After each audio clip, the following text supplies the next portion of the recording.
Hello everybody, hello my friends, hello mates. It's a pleasure to say first in German because we are in Austria.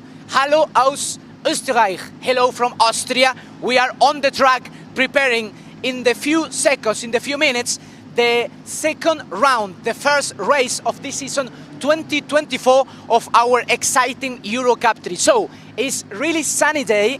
Danny Cornes can show for you, this image is beautiful. 19 degrees to enjoy here in Spielberg. We are 77 kilometers from the grass, the biggest and nearest city closer to this amazing Red Bull Ring circuit. So we can enjoy in few seconds this amazing race number one. We are with a legend, and in few seconds we will speak with Jake Sanson, our commentator, our speaker. But first, the news is important, and he is the man. Please, Emerson Fittipaldi, please, many thanks to be with us.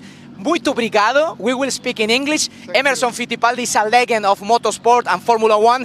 You won here in 1972, no? This beautiful place bring you one championship unforgettable. Well, I have very good memories. Was very special to win Austria. That time was L2, not Red Bull Ring. I was driving the Lotus, the iconic car John Play Special, and winning here, we went to Monza very motivated because my opposition was Jack Stewart, who was a fantastic champion. Jack Stewart, oh, what a legend. Was very difficult to beat him. So, last question, because in few seconds we will start the formation lap.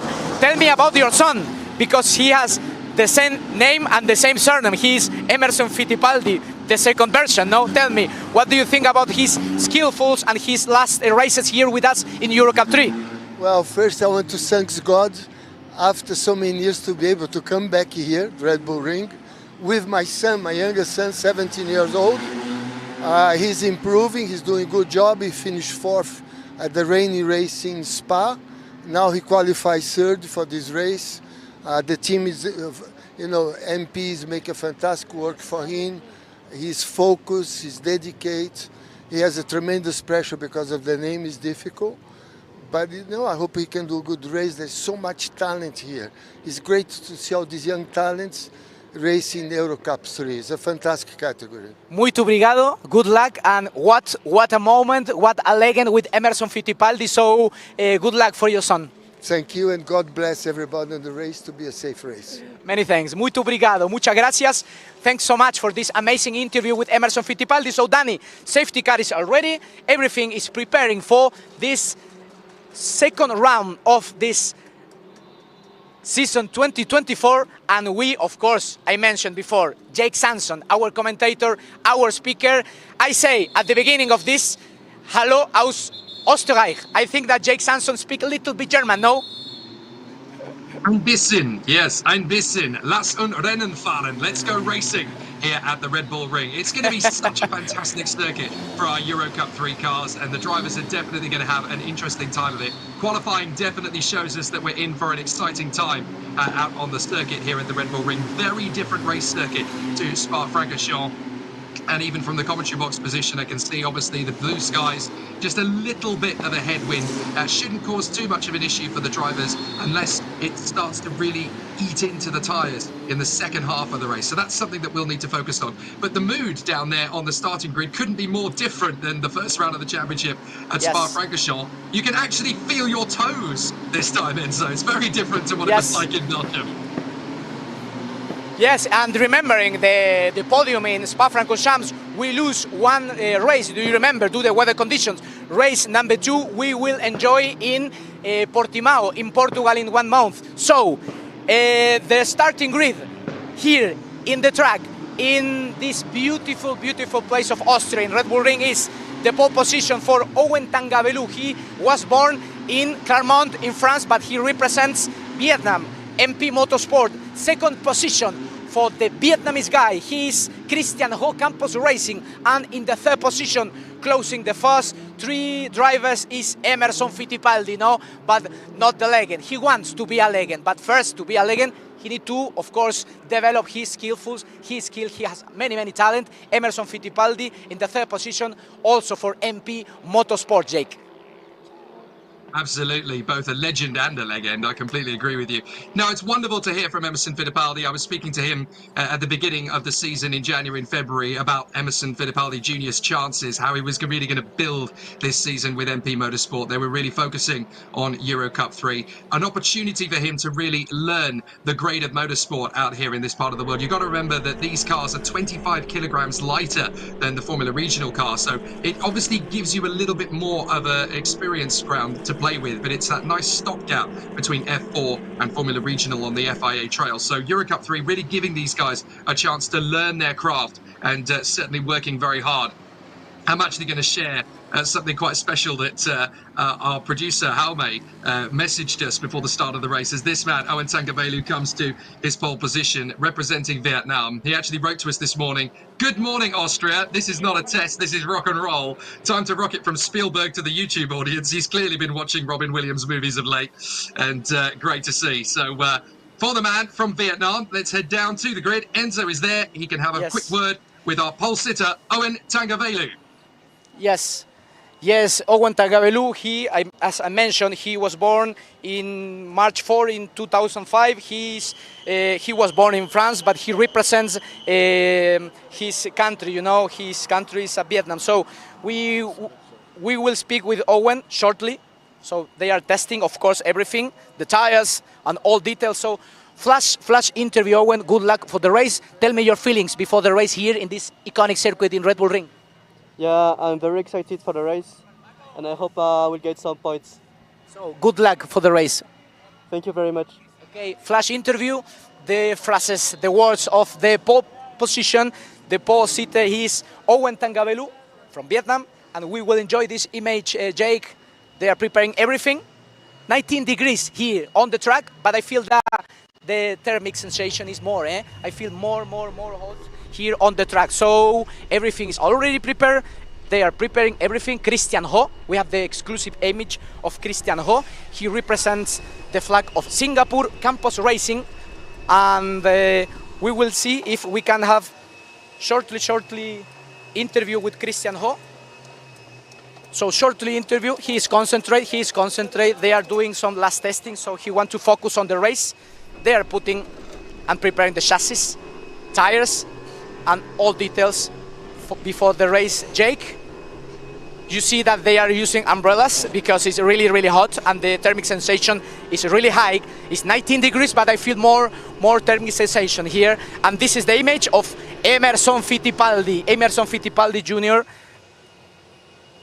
represents, of course, Brazil, the classic Café do Brasil. No, this image when was racing his father, now is racing the son, Emerson Fittipaldi.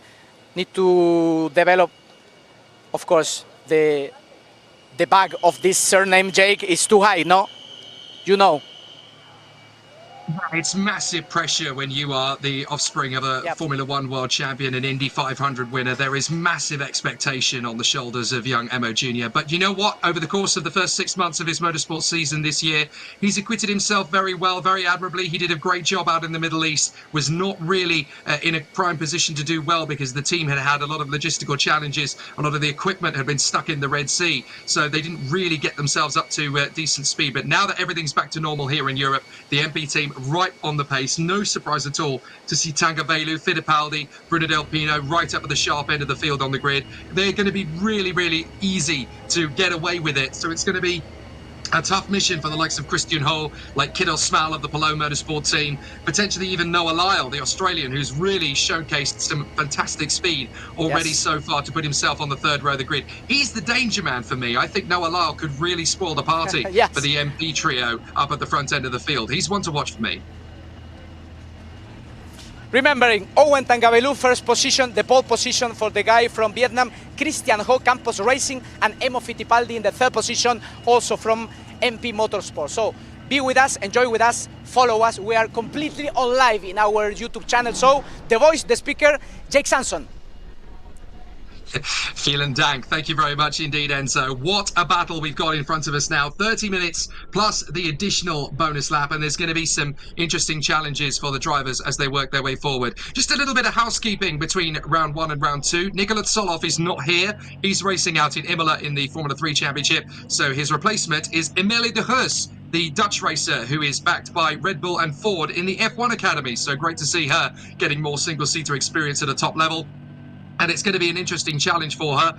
The F3 T318 chassis from Tartus with that Alfa Romeo Alta Technica engine, 270 brake horsepower, the Hankook tyres, a different challenge to what she's used to in F1 Academy, but she's definitely going to be blasting out of the blocks and hopeful of a very strong result. The grid in full, Owen Tagavelu and Christian Ho, front row of the starting grid for them.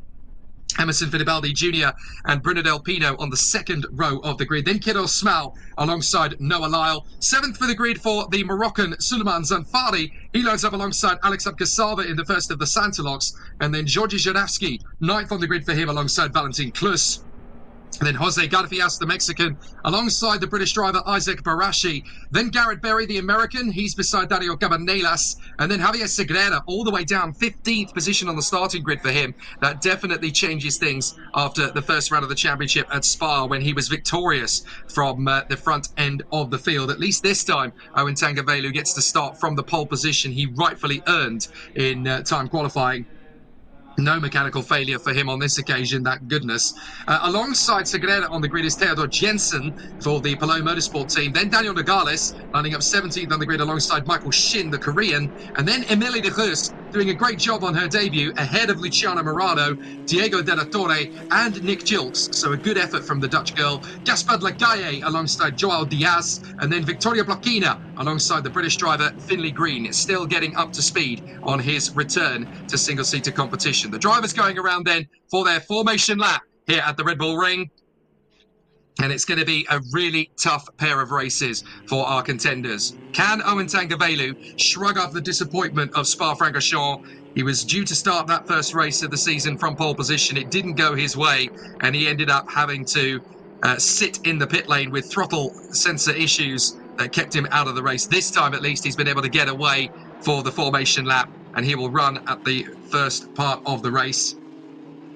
So it's going to be a much better and much more prosperous event for him already.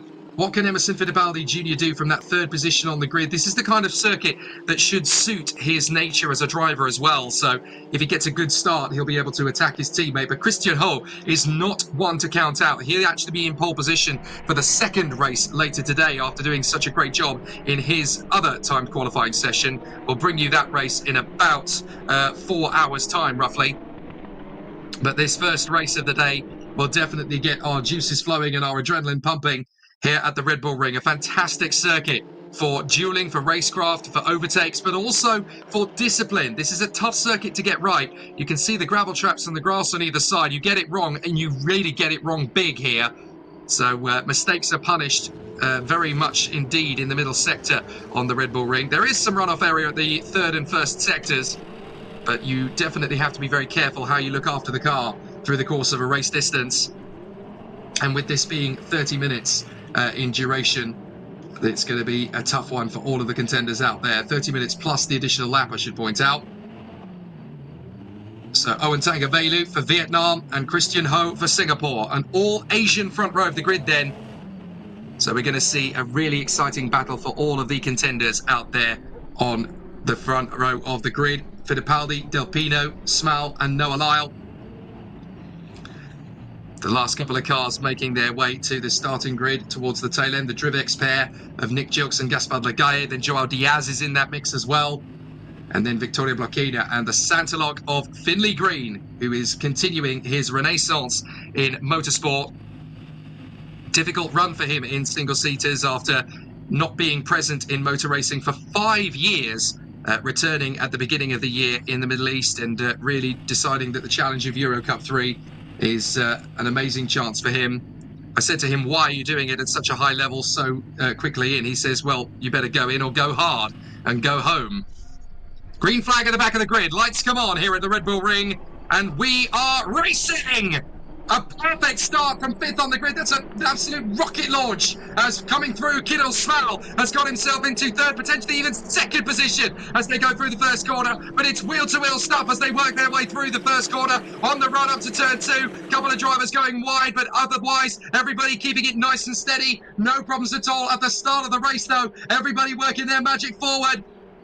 And it's a great start from Tangavelu. Fittipaldi trying to squeeze the fast-starting Kirill Smal out. And as they work their way through, it could be a 1-2-3 for MP Motorsport. Not a great start at all for Christian Ho, who's tucked back into the mix. So a fabulous start for the 1-2-3 in orange as they work their way forward. That might even be Fittipaldi Jr. trying to work his way back into 2nd position. As that is Bruno Del Pino, I believe, who's gone ahead of him. So as they work their way through turn 3, everybody keeping it nice and tidy, trying not to get into hot water on this opening lap. But what a start for Kirill Smal, who's absolutely charged his way through into the top 5 after an epic launch from the 3rd row of the grid. It just seemed as though everybody was a little bit hesitant in the first couple of rows. So everybody keeping it nice and steady through the first lap here. And as they run down the hill back towards the start-finish line, it's a quick lap here at the Red Bull Ring, don't forget. Side by side in the mid-pack. That's going to be one of the Palou drivers getting very hungry in there for an overtaking move, and that's defensive tactics from Javier Siqueira. Someone's gone clean off on the penultimate corner into the gravel trap. And that is going to cost them dear. Who's that? That's fallen all the way to the back of the grid. I think that might be Georgi Zhidavsky, who's gone wide. So Zhidavsky and Garrett Berry have dropped to the back of the field here as side by side. That is a very close run thing in MP Motorsport. That is Daniel Cabanelas versus Christian Ho, I do believe. So Christian Ho really has got it wrong off the start. And onto the grass. Goodness me. That's crowded out by Theo Jensen. Jensen just about manages to save that. But my goodness me, that was close stuff. And as they go to the hairpin once again, they managed to get away without a big accident. That could have been very bad indeed. But Theo Jensen reacts well to the situation and the drama. He doesn't let it get to him. And now he's having to deal with the Drivex of Daniel Nogales, who's coming round to the far side of him. But no dice. Theo Jensen is going to keep steadfast and absolutely on it as he works his way through. Michael Shin trying to work his way past to battle in for position as well. And that is a retirement. That is one of the Drivex cars. That is Georgi Zhidavsky. So he has come off the course. Doesn't look as though we're going to get a safety car for that. So I think he's well out of harm's way. But it's Tangavelu that leads the way from Del Pino, Fittipaldi, Smal, Lyle, Alcazaba, and Jose Garfias, the Mexican, working his way up into 7th position ahead of Christian Ho and Dario Cabanelas, and a great run down the hill. And that is the MP versus the Campos, so that is Dario Cabanelas versus Valentin Klus, I do believe, as they continue their charge forward. But Tangavelu has the perfect lead over Bruno Del Pino, just over a second at the moment, as they work their way into the next phase of the race. Up to turn 1. And MP Motorsport fans can be happy. 1, 2, and 3 at the moment. Kirill Smal trying to shake off the attentions of Noah Lyle. We drop back into the mid-pack a little bit to see the likes of Ho, Segreira, Klus, Jensen, Nogales, and Michael Shin. And it's very important that you win your battle in the midfield, even if it's not for a podium position. You've got to still work the magic. Up to turn 2. Perfectly clean start so far from EUROCUP-3. Great to see that we're into proper green flag conditions. This is the longest we've actually been in green flag conditions in EuroCup-3 in 2024 after the absolute monsoon that was the Spa-Francorchamps opening onto the curves. That's going to go terribly wrong. Oh dear. Well, unfortunately, that was fairly predictable. When the Drivex went wheel to wheel with the Palou, Daniel Nogales drifting wide onto the curves and running off the course there. Very unfortunate for Daniel Nogales, but that is the way it goes when you are going wheel to wheel and you get 2 wheels on that curb. You're on a one-way mission to the gravel trap. Very unfortunate for Daniel Nogales there. So that drops him out of 13th position. He'll lose quite a few more positions as he works his way forward. But it's a much tougher mission now. That is the Stantalog of Jose Garfias working his way up towards the tail of his teammate Alex Abkasaba. But there's battles everywhere you look in this field, and it's great to see everybody working hard. It was actually Gaspard Lagaye that dropped back. My apologies, not Daniel Nogales. Nogales is still there in position, so that was Gaspard Lagaye dueling away with Diego de la Torre, the Mexican driver. So Gaspard Lagaye dropping to the back of the field, unfortunately. Shadowski out of the race, Lagaye down to dead last, and 24 cars still circulating. Down to the braking zone for the hairpin at 2. We could see a brave move or two at the hairpin. Got to be careful where you place the car. It is so tricky to get these overtaking moves done. You're resting so much on the brake temperatures as you come up to that point on the course. And this is the battle between drivers in the mid-pack. Trying to dive up to the inside line. That's the GRS car, the Green Bullet. Isaac Barashi and Amélie de Heus having a great run in the mid-pack there for GRS. But that doesn't mean it's all going to be easy pickings. The drivers just trying to keep themselves out of harm's way in this early phase of the race. So already some good battles in the opening phase of racing here. Owen Tangavelu leads Bruno Del Pino. And then Emerson Fittipaldi Jr., his teammate. There are the MPs, 1, 2 and 3 up front. Kirill Smal doing a great job in the Palou after a rocket ship of a start. Didn't quite take him all the way to second position. Could easily have done so, though. So as the MP trio work their way forward, it's Vietnam ahead of Spain, ahead of Brazil. As Owen Tangavelu cannons into the lead by 1.1 seconds over Del Pino, and then his teammate Emerson Fittipaldi Jr. Could be an absolute MP lockout here. Certainly going well for them at the moment. Kirill Smal and Noah Lyle leading the charge for the teams behind, with Alex Abkasaba and Jose Garfias in the Santalox in 5th and 6th places. Not quite able to keep up with Noah Lyle at the moment.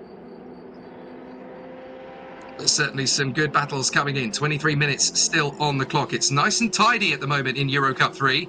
Could be a few drivers trying to go for the move or two. A little bit wide on the curve there from Del Pino, but certainly gets good exit speed and has decent enough grip in the tyres to be able to keep him in a good position. Now we get into the big slide from the Santaloc. That's a mistake from Jose Garfias, and that runs him wide big time. He loses ground to Daniel Cabadelas.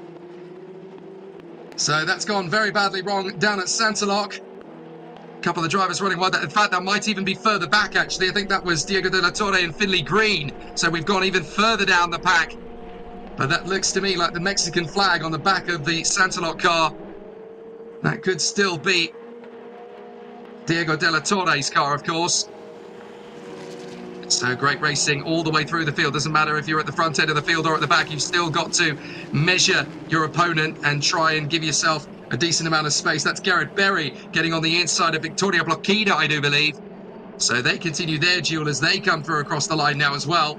Finley Green's driving a great race here. He's managed to get past Berry, Diaz, Blockina and Lagaye. So he's making steady progress through the field. But it's really not easy when you're in this mix of drivers. And let's not forget the fact that Finley Green, before this season, had only had a few days in a single-seater, and they had all been in about 2019, before the pandemic. So this is all still very much new territory for Finley Green. As we watch the drivers in front of him, that's a big lunge up the inside. I think that's Finley Green defending from Berry. And Berry is still there, side by side with him. As behind them, you've got Diaz, Blockina and Lagaye trying to pick their moments. Side by side we go. This is Diego de la Torre and Luciano Morano. Morano has to hang back, and Finley Green's going to lose the place there, I'm afraid, to Garrett Berry. But the American making a very clean and decisive overtake to get that move done. And now it's teammates battling with each other, Garrett Berry and Joao Diaz. Diaz has to hang back from the American. And here comes Victoria Blockina trying to get herself back into contention, diving up the inside, having a look, not able to get alongside Joao Diaz at the moment. So still some good movements through the field here. There is the Drivex, that is the 64, that is the Canadian Nick Gilks, brother of Megan Gilks, of course, former W Series driver and technician with the Williams team. Down the main straight, Nick Gilks again attacking Luciano Morano and Diego de la Torre, hoping that there's an opportunity knocking for them. But he's not quite close enough really to... Oh! A little bit of a nudge there into the braking zone. That got very close for comfort. So this is Green, Diaz, Blockina and Lagaye. So Joao Diaz getting a little bit too close to the back of Finley Green's car. Very nearly chopped off his rear wing and now gets the move on Finley Green down to the braking zone for the hairpin. And this is going to be side by side behind them as well between Lagaye and Blockina. Great racing everywhere you look, and that is Diego de la Torre now having a duel with Luciano Morano. Morano trying his best to hold the position. De la Torre squeezing him with a hairpin at 2. Surely he can't get that done round the outside. He can! Brilliant racecraft from Diego de la Torre. That is such a tough move to pull off. That's the video game overtake round the outside at that hairpin at 3, and that's very well taken by Diego de la Torre. You can be very happy with that move. Really good racecraft. It's not just at the front of the field where the battles are raging, in the mid-pack as well. As we look a little further up the road, that is Emilie de Heus in the GRS team car. A very decent debut for her, actually. She's currently mixing it with Isaac Barashi and Daniel Nogales. A very good debut indeed for her, considering her main experience this year has been in F4 and F1 Academy. To jump straight into the EUROCUP-3 car and be right in the middle of the pack on merit, that's very admirable indeed from Emilie de Heus, and definitely a sign that she's got some real raw potential. So Tangavelu, Del Pino and Fittipaldi, 1, 2 and 3 for MP. Kiddo Smal and Noah Lyle trying their best to stay with them, but they are dropping back considerably now. Kiddo Smal is 0.7 of a second away from Fittipaldi Jr., but Noah Lyle is a further 2 seconds back from that. Not a single whiff of a safety car. That's great news in EuroCup-3. We wanted to see a perfectly green race. Here comes another big challenge. And once again, it's behind Diego de la Torre. So this is Morano versus Gilks. And Gilks is going to try and finish off that move nicely off the exit. Garrett Berry is already there or thereabouts. But is there going to be enough of an opportunity round the outside? That is brave. And if Nick Gilks can just commit to it on the far side, he's got it. Magnificent from Nick Gilks. I mean, it's one thing to go around the outside at 3. Nobody goes around the outside at 4. And Nick Gilks has pulled that off. Excellent run from the Canadian. So now the blue teammates are going to battle. Nick Gilks is quite happy to get rid of them. Thanks, boys. I'm off. So now he's under pursuit of Diego de la Torre as he comes through. So de la Torre now with Gilks, Berry and Morano in hot pursuit. That was a stunning move from Gilks. Here comes the move from Morano. Up on the inside of Garrett Berry. Break late, give each other some space. Well done, boys. Great racing, but there is respect between them. And that is what there needs to be. So this is further round the course. We're on the way down to turn 3, and we've currently got the Campos of Noah Lyle under pressure again from Alex Abkasaba and Jose Gafrierson running wide. That's all gone very badly wrong. I think that might be Christian Ho, or is it his teammate Valentin Klus? Certainly one of them going wide there. One of the Campos is running out of luck on the exit of turn 3. I couldn't quite see whether that was Klus or whether that was Christian Ho. We'll have to double check as they come through at the end of the 3rd sector. But certainly one of the Campos men in big trouble. And in general, Christian Ho is going to be very frustrated. Having started on the front row of the grid, he now finds himself down in 9th at best, unless that was him that just went off the road, in which case he's now out of the points. But the comfort is that he's going to be on pole position for the next race.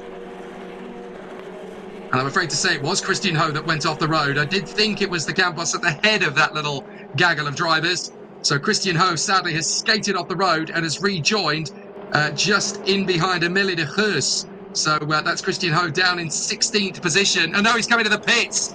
So Christian Ho, clearly problems with the car as a result of going off, or maybe it led to the off. But I'm afraid Christian Ho, for the 2nd time this season in as many races, is out. Bitter disappointment for the Singaporean. So now we've got this battle just will not cease in the tail end of the field, as it just intensifies more than anything else. So great to see these fantastic battles towards the tail end of the field. We've now got a decent little run here. This is Jensen, Shin, Barashi, and then behind them we've got Nogales and de Heus. A little further back, and we've still got the dueling pair of Gaspar Lagaye and Joao Diaz. Now behind Victoria Blochina. So Blochina has actually done her homework here and worked her way forward. Now chasing down Berry and Morano along with Finley Green. As we just watched Nick Gilks going through. So continuing on the battle in the midfield. halfway through this first race of the weekend and still no sign of yellow flags or safety cars. Great to see that the drivers have taken on board the instructions from race control after the difficulties at Spa. Not really a lot the drivers could have done about any of that, by the way. There was so much standing water that any driver going off the road or making mistakes, it was very forgivable indeed. So Owen Tangavelu controlling the pace of this one still from Del Pino and Fittipaldi. I haven't really picked up on this, but we really need to talk about the fact that Del Pino has done a fantastic job in this race from fourth on the grid. Really shot forward, managed to split his two teammates. He was the third of them on the grid, and now he's there in second place, running a very tidy race of it. Further back, and we've got Noah Lyle, Alexander Casaba, Jose Garfias, and then these two, Dario Cabanellas and Javier Segreira. Now, this is going to be particularly frustrating for this man, Javier Segreira, who, of course, took his maiden win in EuroCup-3 last time out at Spa. So being down in 9th position, not exactly what he had in mind. But it's great news for Tangavelu because having missed the first race of the championship when he was supposed to be on pole position due to a throttle sensor issue, he's now able to run at the front of the field, and his closest rival in points-wise, Segreira, is not going to score any higher than 9th place by the look of it. So this is great news for Tangavelu as far as getting the championship back on track is concerned, because essentially Tangavelu is going to gain the maximum points for the victory. So Tangavelu is going to score 25, and down in 9th position, it looks to me as though Segreira is only going to score 2. So it definitely brings the championship back to open season again. And there's one man who's, I suppose, got an opportunity to take some comfort from that, and that is Christian Ho. If it was one driver taking 2 victories in the first 2 races, then I think Christian Ho would be very distraught. But because it's 2 different drivers taking a win and then 0 points, or very few points anyway, that keeps the championship open. As into the pits comes one of the Drivex cars. I think that's Gaspard Lagaye, as wheel to wheel down to the braking zone. That is a Campos on a Palou car. So I think that's Michael Shin finally getting through on Theodor Jensen. It is indeed. So Michael Shin, the Korean driver, who I have to say is one of the most impressive rates of development I've ever seen in a single-seater race. Michael Shin doing a fair job there getting through on Jensen. And here comes the challenge from Isaac Barashi, the British driver in the GRS team car. The green and silver bullet really starting to challenge Theodor Jensen now. Out through 4. Dropping down the hill, up towards 5, in through the left. The car really eats at tyres at this point on the course, in through the left as well, and then up over the top of the crest, and then we'll drop down through these final 2 corners. The first apex with a lot of gravel to the left of the driver. Got to be careful as you turn in. The car can wash out very easily, and then you're on a one-way mission to the gravel trap, then drop down again through the final turn. You can get a really decent slingshot onto the main straight. So the point scorers are unchanged. Tangavelu looks like he's going to take the win here from Del Pino and Fittipaldi, unless something majorly changes. A safety car could certainly shake things up, as Gaspard Lagaye has indeed come into the pits and gone out again, I should point out. So I think Gaspard Lagaye had some damage and has been able to repair it. But it's an MP whitewash of the podium at the moment. Tangavelu, Del Pino, Fittipaldi. Further back, we've still got dueling going on. This is the Stantalog versus the Palou. Diego De La Torre going wheel to wheel with Garrett Berry. There's a bit of contact between them. Well, that's not going to give each other the respect they wanted off the turn. Both drivers will be angry. Garrett Berry trying to keep his foot in and still get alongside Diego De La Torre, but he's got to hang back. He'll be in the slipstream again. He'll have momentum as a result of that. Careful, boys. Give each other a bit more space. But Garrett Berry doesn't want to cooperate with Diego De La Torre this time. There's nothing in it. They bang wheels, and round the outside, Garrett Berry's got the move. Brilliant commitment. Garrett Berry gets his elbows out. You will not shove me around this racetrack, mate. I'm going to have you. Brilliant work from Garrett Berry. So that puts him up into 17th ahead of De La Torre. Gilks and Morano are now going to hunt down their own move. And here comes Nick Gilks. He's decided, right, well, he can make a move around the outside. I can be even more clinical than that. And so the Canadian ramps up the ante in through the final turn. He'll have the slipstream on De La Torre. This is a Central American duel for the ages. America, Mexico, and Canada represented here. And all three drivers really pushing it. 10 minutes on the clock. So for Owen Tangavelu, it's just a case of tick off the laps, look after the tyres, don't push the Auto Technica too hard. Just keep it nice and tidy. And make sure that you are still measured by comparison to your teammates, Del Pino and Fittipaldi. They're actually very even. There's 1.7 between Tangavelu and Del Pino. There's also 1.7 between Del Pino and Fittipaldi. So all looking very neat and tidy for the three drivers at the front end of the field for now. No causes for concern, that is for sure. But the top three, just keeping it nice and tidy. There's a little bit of a chance still from Kirill Smal in fourth position on the Palou. If the tyres start to go away, this is when they'll really start to feel the after effects of all of those fast laps in the opening phase of the race. No safety car, don't forget. Not even really a yellow flag period of any kind. So the drivers have been absolutely on it for 21 minutes. And don't forget that a lot of these drivers will not have been on the limit at this circuit in these conditions without a safety car or a yellow flag period in their career. So this is unknown territory for quite a few of the drivers up at the top end. Smal still trying to put Fittipaldi under some pressure, but there's good rotation in the MP car. They seem to look after their tyres quite well. So you don't really see a lot of lockups from the orange cars out there. They seem to have a fairly decent setup in general. And that's a Santalot coming into the pits now. That is Fiddly Green. Very disappointing indeed for him, as now we've got GRS taking on Palou. This is Isaac Barashi now going after Theo Jensen, and he's got to be careful because his teammate Emilie de Heus now fancies her chances to move forward. And these guys are not that far away from the points. So Isaac Barashi definitely stepping up the attack on Theo Jensen in the fight for 12th position. Even further back, and we've still got battles behind Diego de la Torre, and this is Morano versus Jilks. So Morano has worked his way forward again. Here comes Nick Jilks. I like it round the outside. I'm going to do it again. No, he's not. He's going to go from the outside, then switch back to the inside, but Morano was ready for him. So Morano was able to cover Nick Jilks quite easily there. So no major danger for a risky overtaking move to go wrong. Meanwhile, up at the sharp end of the field, we've got three MP Motorsports very much doing their own thing. And then we've got Smal, Lal, Abkasava and Garfias. Still a little bit even Steven between the two Santalot drivers. And then we've got Cabanillas in front of Segurera. Valentin Klus has the final point at the moment in the Campos. And he is 6 seconds back from Dario Cabanillas and Javier Segurera. So it's looking pretty comfortable for him in 10th place because he's also about 6 seconds clear of Michael Shin. So that final point doesn't look like it's going to be particularly easy to keep things flowing. But certainly we've got MP 1, 2 and 3 at the moment, then Kirill Smal in the Palou, Noah Lal for Campos, Alexander Abkasaba and Jose Garfias for Santalot, and then the two MPs of Dario Cabanillas and Javier Segurera. The final points-paying position is Valentin Klus in the Campos, and then his teammate Michael Shin, a further 6 seconds adrift of that. And Theo Jensen is defending valiantly in 12th position, but as a result is essentially holding up the field. And so the battles remain for 12th position, but the charge is being led there by Theo Jensen, Isaac Barashi and Emilie de Heus, with Daniel Nogales trying to stay with them.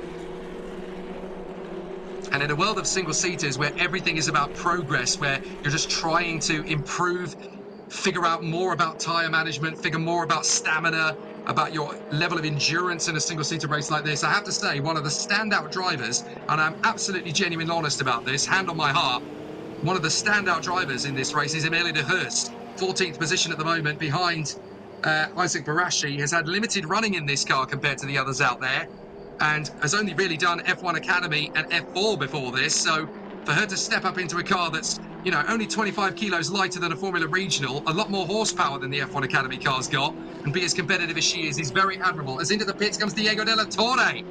So de la Torre now in trouble. So these are cars dropping out of the race, either because they're just struggling on setup, having problems with the car as they develop.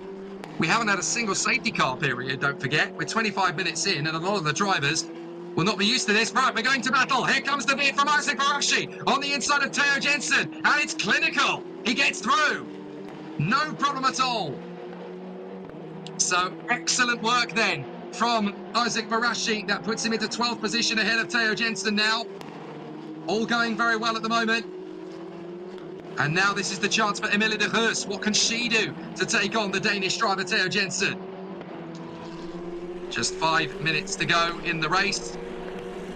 Well, it looks to me as though actually the reason these guys are being brought in, I haven't got race control messages on my screen, but apparently these guys are actually being black flagged for exceeding track limits, is what I'm being told. So, considering that 4 of them, well, we've got Gaspar Gaez, we've got Joao Diaz, Finley Green, and now Diego de la Torre. Well, that is astonishing. Unfortunately, I don't get messages about race control decisions on my timing screen, which is rather unfortunate. But if they've all been given black flags, that just shows you how difficult it is for them to keep these cars on the road. And let's not forget that these tyres are wearing down rather rapidly, more than they should be if we had safety cars involved. Now, this is Emilie de Heus having a go at Theo Jensen. And she's going to have pressure as well from Dan Nogales. So Emilie de Heus getting herself into the mix. Trying her best to prove that you don't just need to think about these drivers as F1 Academy racers. They are great drivers in their own right. Emilie de Heus is going to go long on the brakes. Up the inside comes Dan Nogales. De Heus is going to lead the space, and she manages to split them still. But she's going to take on Theo Jensen once more. So with only 19 drivers still running in this race, Emilie de Heus is taking full advantage of that and is going to try and work herself up into 13th place, but she needs to take on Theo Jensen and not lose ground to Dan Nogales. So some great performances so far. And this is a really good effort from Emilie de Heus, considering how little time she's had in the EUROCUP-3 car. But she doesn't want to be down in 13th, 14th place. She wants to be fighting for points. So this is all gradual. This is all about good development. And then you can use the difficulty, as Michael Caine always used to say. Use the difficulty. Figure out how you're going to get better, where you're going to make those gains. She's certainly pretty quick in through turn 1. And she's got Theo Jensen on the draft. So surely, just in the slipstream, she'll have a good run here for Theo Jensen. Don't get out of it too early. You can still use it going up the draft. Theo Jensen is going to be bolted to the inside line. Emilie de Heus is now going to really struggle to get around him at the braking zone. And that's all about timing. So you're in the draft, you're in the slipstream. She could have actually stayed behind the rear wing just that little fraction longer. And that would have given her a tiny bit more momentum to get level with Jensen. So she could really try and take the move into her own hands. But persistence, determination, keep going, keep pushing. That chance could still open up. Well, we are witnessing a very rare thing in EUROCUP-3. We are witnessing what could be a lights to flag race with no interruptions from safety cars. Okay, there's been some track limits issues, but as far as the racecraft and the discipline of the drivers here have been concerned, a very good race all told. Back at the front end of the field though, Del Pino and Fittipaldi are slowly losing touch with Tangavelu, who is just controlling the pace. It's a very simple race up front. No major dramas in race 1. That doesn't mean we won't get any in race 2. But this is all great learning skill for these drivers as they climb the ladder, as they look to progress from EUROCUP-3 up to the realms of Le Mans, Indianapolis, Monte Carlo. These races are very telling. Right, here's Jensen versus de Heus again. And de Heus is going to have a great chance. She's got a good run up the first turn. Again in the slipstream, but watch out because you've got Dan Nogales in tow as well. De Heus moves, Nogales moves too. They're going to be nearly 3 wide down in the braking zone. Nogales takes on de Heus and now comes out on the far side. De Heus has got to stay strong here. Off the turn, Nogales is going to get past both of them. He's got a great exit off 2, and that's job done. Nogales absolutely hoodwinks both of them. Great racecraft from Dan Nogales. Right, you two have been squabbling for such a long time. I've caught you, and I've got you. Thank you very much. And off he goes. Into the distance then goes Dan Nogales, leaving Jensen and de Heus to battle amongst themselves. Nogales is long gone in 13th as Tangavelu goes into lap number 21. And a very simple race for MP Motorsport's top 3 drivers. Just keeping it on the island, making sure they work the tyres and the brakes to the optimum temperature to keep it going through the course of the race. But time is going to tick down to 0 here. And Owen Tangavelu is absolutely in a masterclass. This is what he wanted to show to everybody at Spa-Francorchamps. He didn't get the chance. A throttle sensor meant he was not able to maximise what he can do in a racing car. He really has taken that to heart here at the Red Bull Ring. And as long as he keeps it together for the last lap and a half, he will be a race winner. And certainly the highest level race winner in single-seaters from Vietnam for quite some time. Earlier this year, of course, we got to see in Chinese F4 the talented youngster Alex Sawyer come through to take victory on the Chinese Grand Prix weekend. And so certainly Vietnam has been waiting for a heck of a long time for a superstar. But it seems that Vietnamese racing drivers are a bit like London buses. It's amazing. You wait for hours and then 2 of them come along at once. Owen Tangavelu comes out of the final turn, onto the home straight. Charges down the course, and it's one more time with feeling then for the MP superstar from pole position. He's got just one more lap of the course. And now there's been a 5th driver to be black flagged and will come into the pits with track limits warnings by the sound of it. So I would suspect that we've actually got another penalty incoming, or certainly another potential dropout from the race. I think it's Valentin Klus. So Valentin Klus is coming into the pits with a black flag for track limits. That's the final points paying position, I do believe. So Valentin Klus is out of the race, and that promotes Michael Shin, the Korean, to 10th position. Well, Valentin Klus has not come through. Theo Jensen is actually in pit road by the look of it. So Valentin Klus has dropped out of the race for another reason. Theo Jensen is in the pit lane, and that is going to be for black flag track infringement by the look of it. So that actually promotes Isaac Barashi to 11th place, Dan Nogales to 12th, and Emile de Geus to 13th.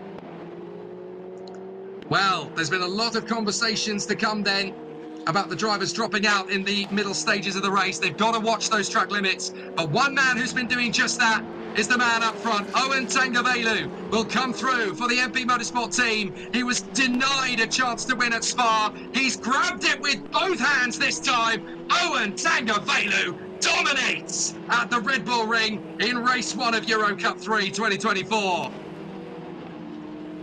Absolutely fantastic from Owen Tangavelu. Good morning, Vietnam. You've got a race winner on your hands. Absolutely tremendous stuff.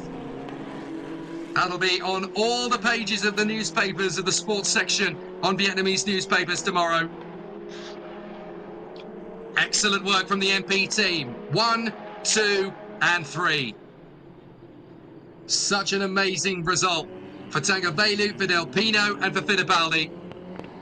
They romp home to an absolute clean sweep. Excellent performance, great display. And you've got to feel for the likes of Valentin Klus at the end of the race there, because that was almost certainly going to be a rookie victory for him. I think now the rookie win is actually going to go to Dario Cabanelas, who will take the victory in the rookie class from 9th position in that race.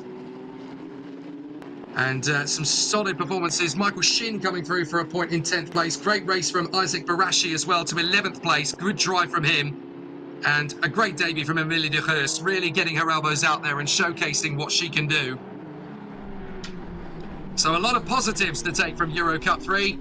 That is what a full, no-nonsense, light-to-flag race looks like in EuroCup-3. And a very solid effort from the MP trio. Despite what Kiddo Smalt and Noah Lyle could push them to, they were not going to lose ground. So absolutely superb, splendiferous from Tangavelu, Del Pino and Fittipaldi. They monster their way around the Red Bull Ring and do an absolutely sensational job to come 1, 2 and 3 in the first race of the weekend here at the Red Bull Ring in EuroCup-3. Excellent work from Owen Tangavelu, just a dominant display. I know that Danny and Enzo are down there in pit lane ready to welcome our race winner home, and a fantastic display from the three drivers at MP Motorsport. They just completely outclassed the rest of the field.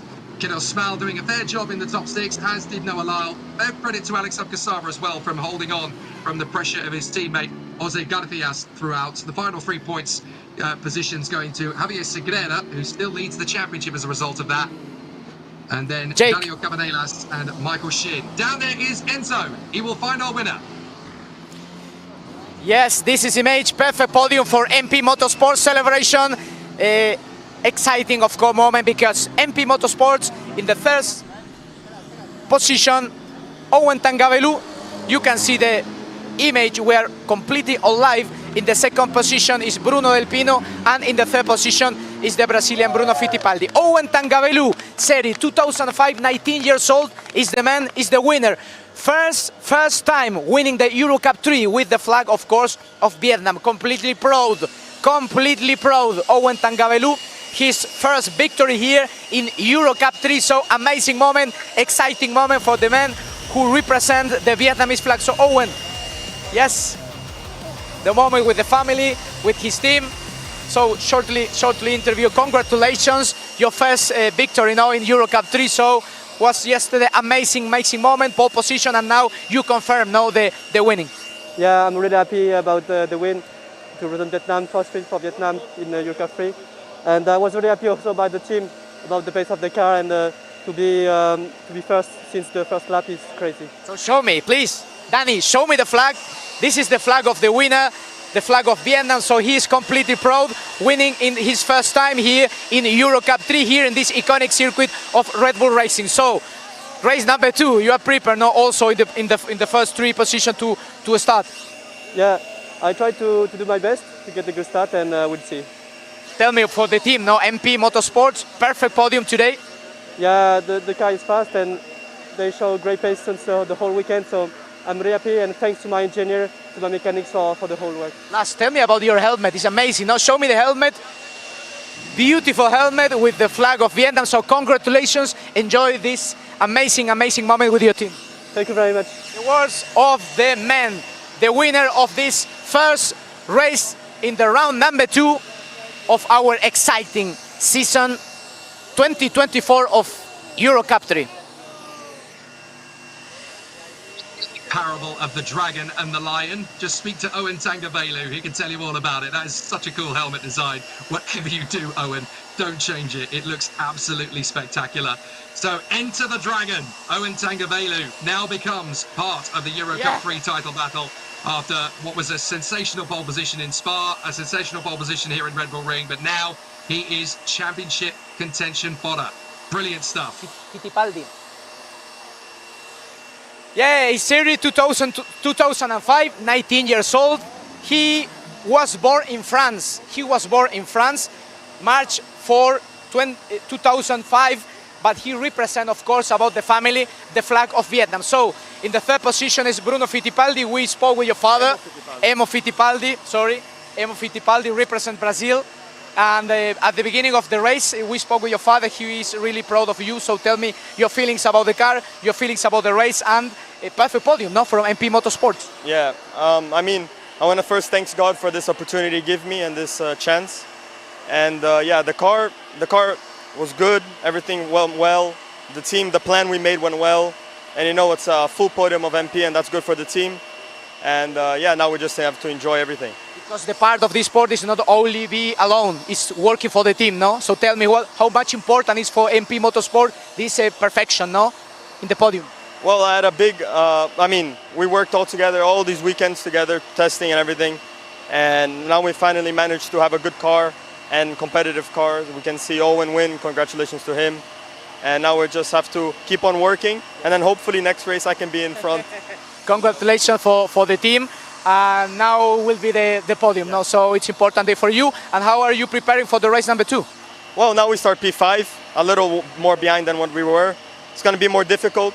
We already used some of our sets now of our new tire. So now we have to see for the race, see what we have to do, and we'll do good.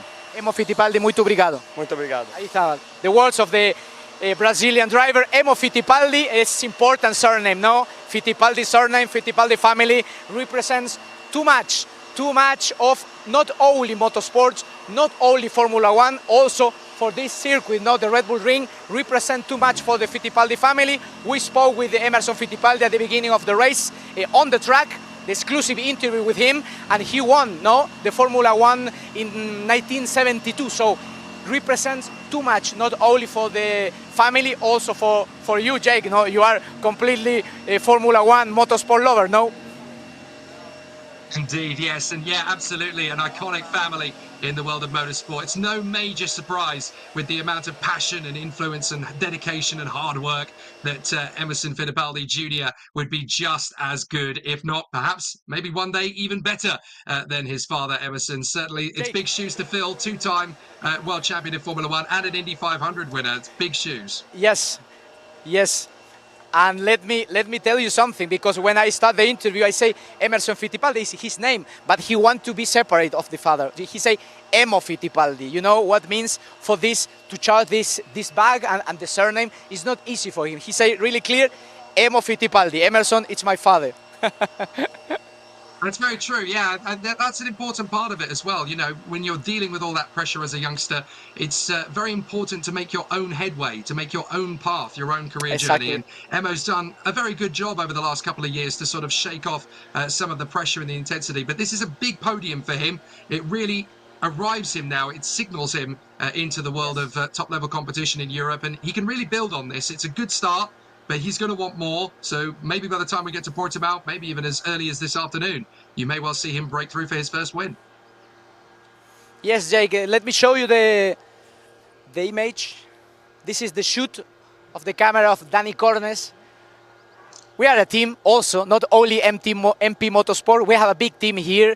Is working Javi Lopez, our producer, Eva Pedraza, our social media manager, our cameraman, Danny Cornes. So we are a team here. The Kilite agency is on the place, working for you, also behind the cameras, on the switch. We have a very important man on the switch behind the camera, Jauma. And of course, you are the voice, the speaker, the voice and the speaker. So it's not only the front man, it's not only Enzo Oliveira, me, it's a big team behind the camera. So we are with this image now. This is the shoot, waiting for the podium, the celebration, we say in Spanish, and in English you can translate to me, Jake, el champañazo, no? In English, I want to know your English classes, so tell me. Yeah, we called it the podium ceremony. It's fabulous to see all of these three drivers that will make their way through, and it's a complete MP Motorsport whitewash, of course, because all three drivers on the podium are going to be MP, and then of course the team manager will also be MP. So all the other teams now have just a few short hours to go back to the drawing board, figure out where are we losing time, where are we losing tyre temperature, what can we do to extend that going into the second race later on today, where can we find that little bit of extra pace. You've got to remember that all of these cars are built to be identical. The Tartus T318, they are all identical cars, but it's how the drivers and the engineers communicate with each other to set them up, how they get the best feeling, how the young driver who's still in the process of their learning and their progression through the path of motorsport, how they deal with the pressure and the intensity on a circuit that's very tough like this one. It's all about slipstream and tyre management. So it's a very, very difficult circuit to get right. And it certainly seems that MP Motorsport have a bit of an edge over the other teams in the paddock. That doesn't mean that the likes of Campos, Santalok, Drivex, Polo Motorsport, they're not going to be able to come back from that. They will definitely be able to have an opportunity to push forward and try and gain a little bit more time. But there is the historic podium ceremony for MP Motorsport. 1, 2 and 3 for them. And the Vietnamese national anthem on the podium. Yes, Jake, we are listening now the anthem of Vietnam.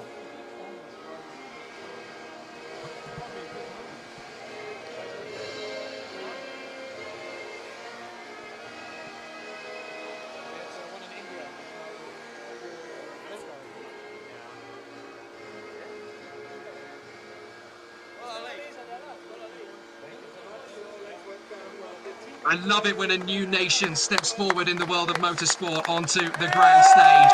And that's an anthem that you're going to have to get used to the sound of. Because with the pace that Owen Tangavelu has been showing for MP Motorsport, there could be quite a few more victories over the course of this season. So Vietnam has been waiting a long time for a motor racing superstar. Perhaps the wait is finally over. Owen Tangavelu eclipses his teammates Bruno Del Pino and Emerson Fittipaldi to give MP Motorsport an absolute dominant podium ceremony. And of course, they take the team's trophy as well. Every other team in the paddock, from Palou to Campos to Santalong to GRS to Drivex, will be thinking, right, how do we beat them in race 2? And more to the point, how do we beat them over the season? Because they have been right out of the blocks and very strong. At least it's a different driver on the top step of the podium this time. Javier Segreira only finishing 9th in race 1 here today. So he's got to go back to the drawing board and figure out how he improves. But for Emerson Fittipaldi, for Bruno Del Pino, and for our race winner, Owen Tangavelu, it is the moment they wanted to savour in fine style. Not every podium ceremony has quite the same pomp and circumstance as Formula 1 podium. The gentleman here is kind of spoiling a perfect team photograph shot, but I have a feeling he's going to be able to get out of the way and allow the photographers to do their job. Oh dear.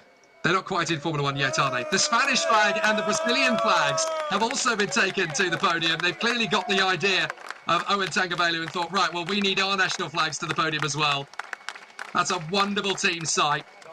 And now it's all going to be about how do we do better than that in race 2 for the other teams and drivers. They sign off in great style here in EuroCup-3 with the Brazilian, Spanish and race-winning Vietnamese flags on the rostrum here at the Red Bull Ring. That's race 1 done and dusted, and our boys on the podium have celebrated for MP Motorsport. Now they will prepare for race 2 in a few short hours' time.